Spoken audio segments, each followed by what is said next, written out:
Okay, good day. Thank you for joining me. What I'm looking to do is give you a little bit of an introduction of what we're aiming to do with this channel, the Benjamin Jowett channel, and that's to cover two Benjamin Jowetts. So one, Benjamin Jowett is famous for being the Don of Oxford, Balliol College, in the 1800s. And he became known through translating the works of Plato, also some of his educational reforms and just his general involvement in Oxford. He features prominently in this book here as well, Oxford and the Empire. Graham Greene, actually in this book here, wrote a stage play on him, or a radio play, that was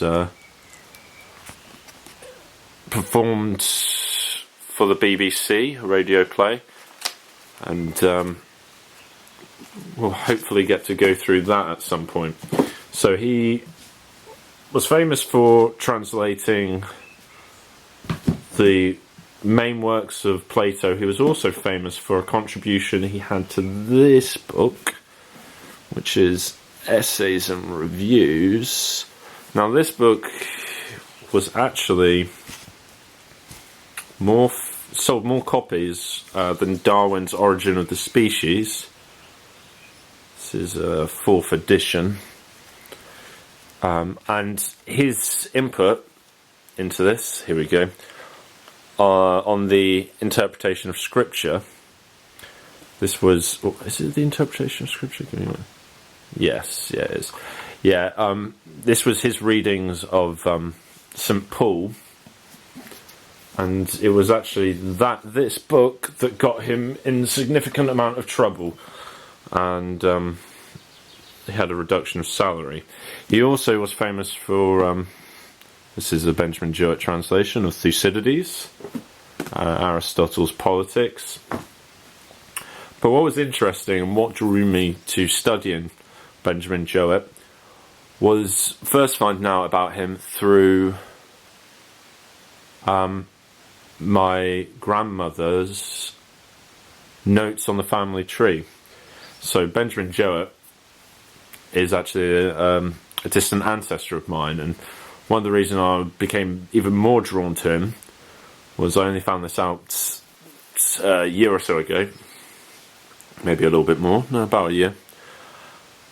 When I found out he was famous for translating the works of Plato, this came as a shock to me because I'd been studying Greek and Plato for some time, for the last 5 years.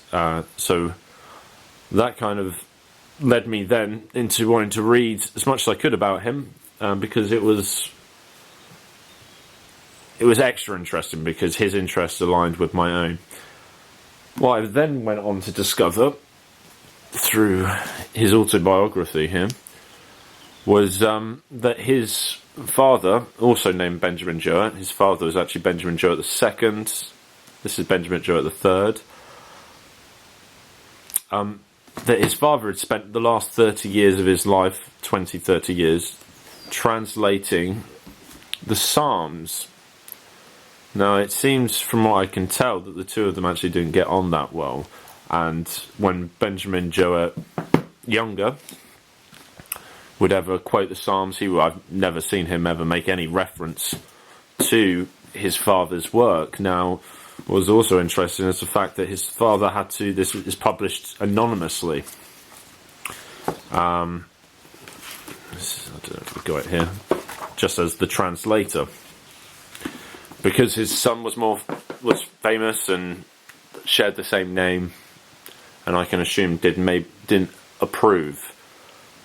But I found these metrical translations of the Psalms absolutely fascinating, and that's what the main chunk of this channel will be dedicated to, me trying to go through different Psalms, because I believe also in this introductory essay in here, he gives great reasoning as to why he spent the time doing this. that the spirit of the Psalms was best captured in a metrical translation, and to aim less for a literal word-for-word translation of, let's say, the Hebrew, but to aim for something that flowed more. So I'm a big fan of that, and that's what the main chunk of the channel has been. But what I also found interesting was that Benjamin Jowett the Younger spent his time translating Plato, well, Benjamin Jowett Senior spent his time translating the Psalms, and so I'm hoping that this channel we can kind of explore those two, along with other elements of Benjamin Jowett's life, such as his relationship with Florence Nightingale, which this correspondence is incredibly interesting. And I will be going through an essay that I wrote that explains my discovery of Benjamin Jowett's writings in an essay called Dead Languages and Family Trees. So I think that gives a bit of an overview of what I'm looking to try and cover on this channel, and if that's of any interest to you, please continue to follow the output that will be coming from this channel. Anyway, I hope you have a good evening, a good day. Yeah, stay safe.